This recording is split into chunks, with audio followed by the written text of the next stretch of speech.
Serangan untuk Palestina terjadi di sejumlah negara, bahkan di Indonesia. Ini sebagai respon atas agresi militer Israel terhadap Palestina.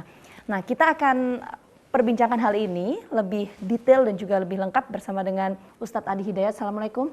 Waalaikumsalam warahmatullahi wabarakatuh. Ustadz, saya sempat melihat beberapa postingan di Instagram juga, kemudian beberapa di media sosial. Ustadz ini concern sekali terhadap isu konflik Israel dan Palestina. Kalau kita menarik lagi mengenai perspektif sejarah, hubungan antara Indonesia dan juga Palestina ini seperti apa sih gambarannya? Oke, gini, saya punya gambar ya, Mbak. Saya pengen perlihatkan gini. Jadi setahun sebelum Indonesia meraih kemerdekaannya, tepatnya 6 September ya. 6 September tahun 1944. Ada satu delegasi yang dipimpin oleh Bung Hatta. Ini Bung Hatta nih, tengah-tengah nih. Mencari dukungan untuk menguatkan persiapan kemerdekaan Indonesia. Yang nanti akan berlangsung di 9 Ramadan. Bulan Ramadan loh, jangan lupa. 6 September 1944 mengadakan safari yang untuk mendapatkan dukungan ke dunia Islam. Dan siapa orang pertama yang memberikan dukungan kuat pada saat itu? Ini orangnya ada di sebelah sini nih. Ini namanya Syekh Muhammad Al-Amin Al-Husaini, Grand Mufti Palestina. Jangan pernah kita lupakan sejarah, kata Bung Karno, jas merah, gitu kan? Bahwa Palestina itu adalah yang pertama kali memberikan dukungan yang sangat kuat. Dan bahkan bisa dikatakan sangat bersemangat. Dan puncaknya, 7 tahun setelah kita merdeka, di awal masa kemerdekaan, masih banyak ujian, ada agresi, ada macam-macam. Saya ingin tunjukkan pada Anda gambar yang kedua. Ini tahun 1952. Kalau kita kenal, ini luar biasa nih. Diplomat terbaik Indonesia bagi dunia muslim, saya katakan duta Indonesia, ya ini dunia Islam, beliau adalah Dr. Muhammad Nasir. Ini Syekh Muhammad Al-Amin. Kembali beliau hadir berpartisipasi untuk memberikan dukungan. Itu yang dilakukan bangsa Palestina. Di awal kita berusaha keras mendapatkan kemerdekaan.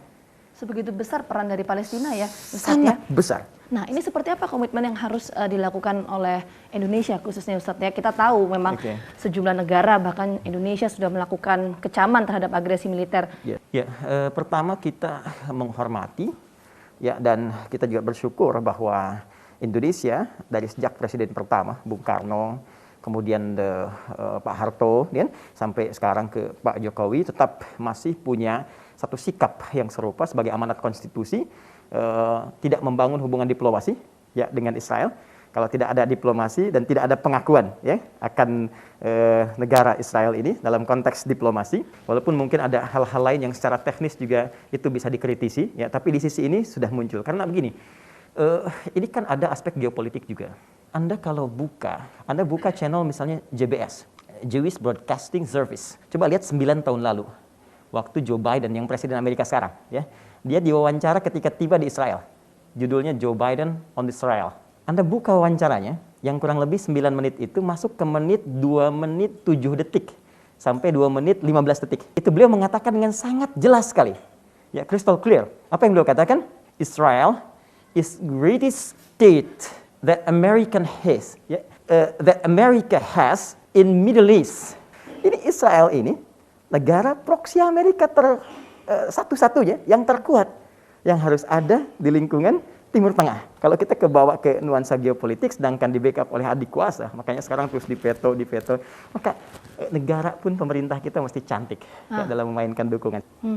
Ustadz, tadi menarik kalau Anda mengatakan ada beberapa faktor tadi ya, apakah kemudian bisa dikatakan bahwa faktor-faktor tadi Anda sebutkan misalnya geopolitik, ada kemudian beberapa faktor lain di luar yang konflik yang kita ketahui saat ini, apakah kemudian ini yang menjadi hambatan? Mungkin bisa dikatakan seperti itu, konflik antara Israel dan juga Palestina seolah tidak berujung, Ustaz. Ya, biarkan kita bawa dulu kepada suasana pemahaman dari orang-orang Yahudi, karena ini akarnya. Kalau kita dari sudut pandang agama, ini tidak akan mudah.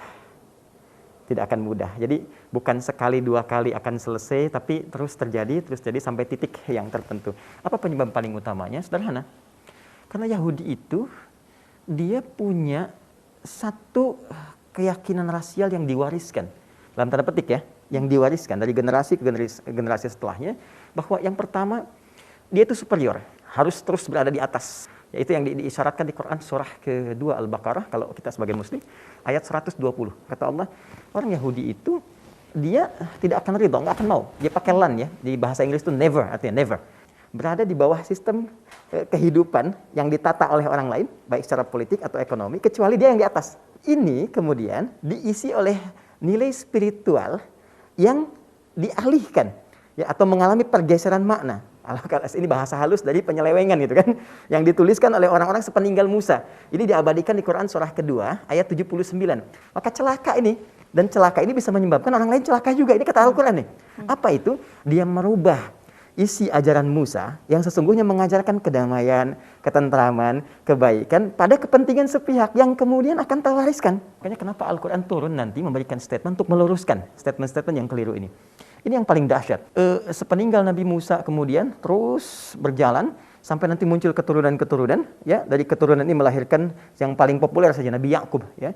Ini bapak Bani Israel, ya, makanya disebut dengan beliau Israel, hamba Allah yang sangat taat. Nanti punya 12 keturunan. Dari 12 keturunan ini bercabang. Dari cabangan ini nanti ada di antaranya yang berusaha merubah isi ajaran yang sebelumnya. Anda buka pasal misalnya di kitab Kejadian, ya, di Perjanjian Lama. Di pasal 32. Di ayat ke-28. Itu kalau Anda baca itu, rasanya sebagai manusia saja kita bingung melihatnya. Ya, mari kita lihat misalnya gambarannya. Dikatakan di situ, lalu orang itu berkata, sebab itu kamu tidak akan disebut dengan Yakub, kurang lebih demikian, tetapi Israel. Jadi namanya Nabi Yakub dia akan diganti bukan Yakub lagi tapi apa? Israel. Alasan menjadi Israel itu beda dengan statement Quran yang sangat halus luar biasa. Kenapa disebut Israel? Karena engkau telah bergumul dengan Allah dan manusia dan engkau menang. Anda bisa bayangkan, di situ dituliskan bahwa bangsa Yakub ini, ya bapaknya Bani Israel dan turunannya itu disebutkan telah menang gulat melawan Tuhan. Jadi Smackdown itu bukan terjadi sekarang saja gitu kan. Jadi ada sosok yang bisa mengalahkan Tuhan, mengalahkan manusia, sehingga dengan sosok itu dia harus berubah nama dari Yakub jadi Israel. Nah, ini diwariskan ke generasi setelahnya. Sehingga itu mencerminkan sebuah sikap harus superior dan yang lain gak ada apa-apanya. Tuhan aja saya kalahin gitu. Oke, terakhir Ustadz, pertanyaan saya satu. Ini kan tadi dapat ada informasi terbaru juga mengenai gencatan senjata yang rencananya akan dilakukan antara Hamas dan juga Israel. Kalau pandangan Ustadz seperti apa? Sudah terjadi. Hal ini? Bukan rencana, tapi sudah terjadi. Ya, sudah terjadi. Dan itu yang pertama dari sudut pandang politik atau bahkan militer, ya ini menunjukkan bahwa Hamas ya dalam konsepsi politik dan militernya itu menang ya, ya dari sudut pandang itu ya. Kenapa? Ya ini kekuatan besar menggempur satu bagian yang sudah diblokade dari semua darat, laut, udara dengan segala peralatan canggih, dia nggak bisa menang.